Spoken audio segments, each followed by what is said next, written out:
Welcome viewers, welcome to my channel Dhoomketu educate. Dhoomketu educate channel में आप सभी को स्वागत है। तो आइए आज हम लोग जानें और एंजॉय करें जियोलॉजी। आज का टॉपिक ओरिजिन ऑफ अर्थ।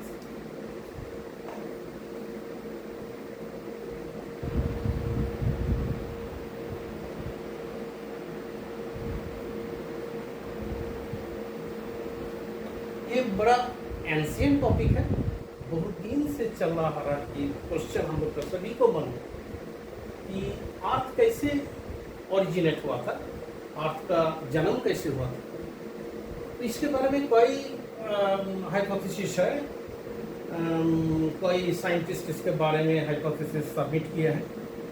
इसके बारे में आज हम लोग चर्चा करेंगे। इसके बीच में जो सबसे एंशियंट हाइपोथेसिस है, नेबुलर हाइपोथेसिस, जो इमानुएल कांट, एक जर्मन फिलोसोफर, और लैप्लास सर, फ्रेंच मैथमेटिशियन, पायरी साइमन मार्क्विस द लैप्लास, दोनों मिलके सामने लाए थे। Nebular hypothesis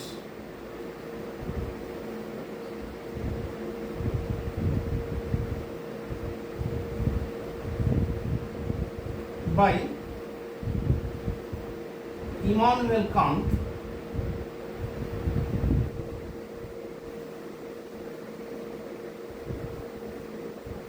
a German philosopher,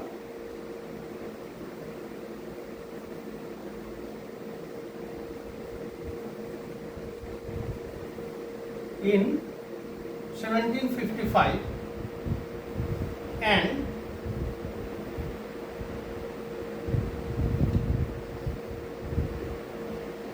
पायरी साइमन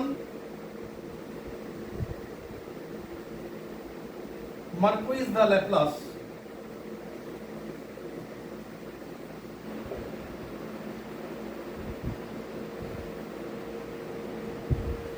ये थे एक फ्रेंच मैथमेटिशियन।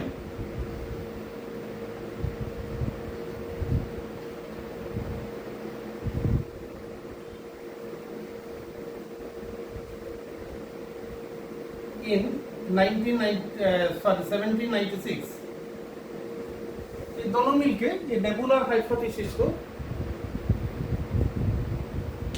सामने लाए थे। क्या है nebular hypothesis?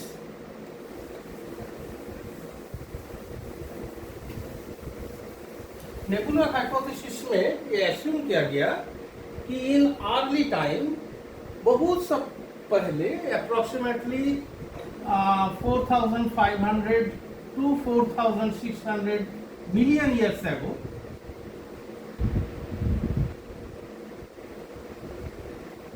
the universe was full of gaseous, hot gaseous material. पूरा hot gaseous material में भरा हुआ था पूरा यूनिवर्स। और ये जो hot material है, hot gaseous material है, it was revolving itself, ये घूम रहा था, अपने चारों ओर घूम रहा था। It was revolving. It was a moving object. And after millions of time, जब millions years pass कर गया, तब ये धीरे धीरे धीरे धीरे ये ठंडा होते गया। It get cool and condensed, and its speed increased. ये assume किया गया, इसका स्पीड बढ़ते गया और ये ठंडा होते गया, कंडेंस्ड होते गया। तो स्पीड जहाँ बढ़ेगा, कोई भी रिवॉल्विंग ऑब्जेक्ट में, आप लोग जानते होंगे, आप लोग इंटरमीडिएट में पढ़े होंगे, कोई भी मूविंग ऑब्जेक्ट में दो गो फोर्स काम करता है, एक सेंट्रीपिटल फोर्स, एक सेंट्रीफ्यूगल फोर्स। ये एक अगर रिवॉल्विंग ऑब्जेक्ट है, if it is moving,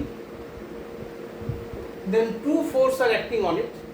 centripetal force is acting inward side, ये है centripetal, and centrifugal force is working outside, centrifugal। और ये दोनों फोर्स एक दूसरे को बैलेंस करते हैं और मूविंग ऑब्जेक्ट घूमते रहता है। It keeps revolving due to balancing of centripetal and centrifugal force. अगर अचानक इसका स्पीड बहुत ज्यादा बढ़ गया तो ये सेंट्रीफ्यूगल एंड सेंट्रीपिटल फोर्स का बैलेंसिंग टूट जाता है और ये सेंट्रीफ्यूगल फोर्स ज्यादा होने के कारण ये बाहर तरफ भागता है।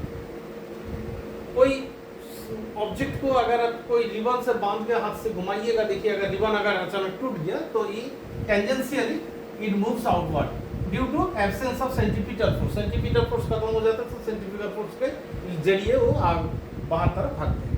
यही माना गया नेबुलर हाइपोथेसिस में कि gas chamber was revolving around itself and अचानक इसका स्पीड बढ़ गया तो एक लेयर ऑफ गैसेस बाहर का तरफ रिंग होके बाहर में चल गया और आफ्टर मिलियंस ऑफ इयर्स वो धीरे धीरे ठंडा होते गया और एक प्लैनेट या सब प्लैनेट का फॉर्मेशन किया।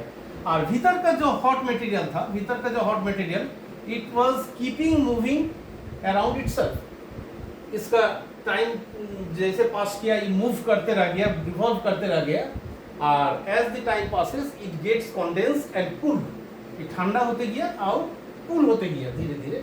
इस ये कूल होके होके अल्टीमेटली अर्थ का फॉर्मेशन हुआ एंड चारों तरफ में और कुछ सब प्लैनेट या एस्टेरॉइड्स का फॉर्मेशन हुआ।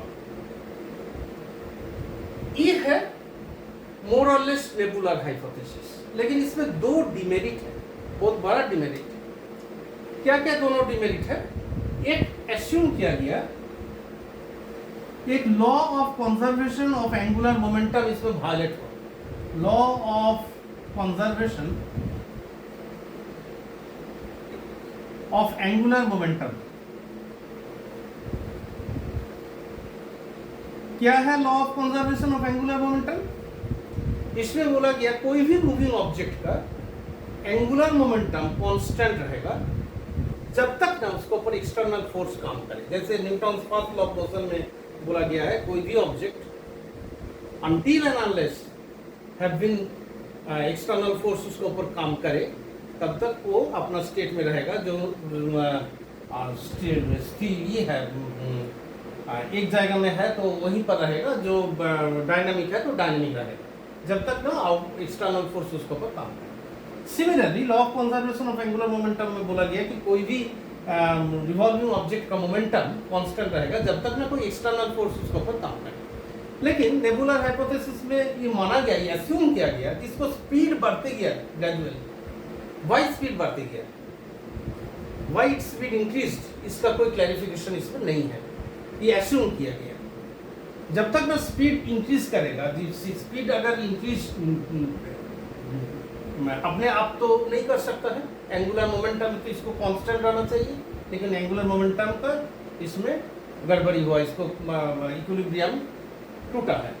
ये अस्यूम किया गया, ये एक गड़बड़ी। Second,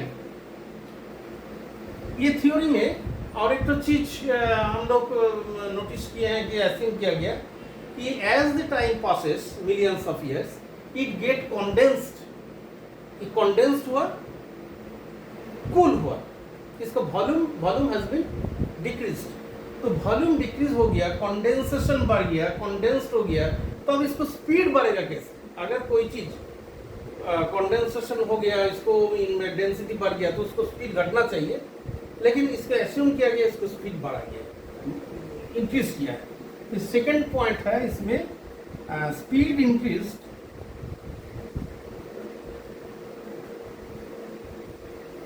even after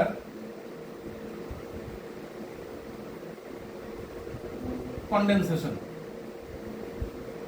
even after condensation or density increased, density increased, increase in density increase होने का बाद भी density increase होने का बाद भी इसको स्पीड बढ़ते गया। यही दोनों पॉइंट है, यही दोनों मेन गड़बड़ी है हाइपोथेसिस में। इसके लिए it lost confidence of the scientist afterwards। तो साइंटिस्ट लोग इसको माना नहीं कि रिफ्यूज किए। तो इसके बाद और बहुत सा हाइपोथेसिस इसके सामने आए, उसका बारे में हम नेक्स्ट वीडियो में चर्चा करेंगे। और इसके ऊपर में अगर कोई आप लोग का क्वेश्चन है तो आप लोग कमेंट बॉक्स में ज़रूर लिखिए। आप लोग का क्वेश्चन मिलने से हमको नेक्स्ट वीडियो करने का इंस्पिरेशन भी मिलता है। और जो व्यूअर्स नए हैं इस चैनल में, नया है और चैनल को सब्सक्राइब कर दीजिए, लाइक कर दीजिए अगर आपको पसंद है तो। हम लोग का भेंट होगा नेक्स्ट वीडियो में, तब तक के लिए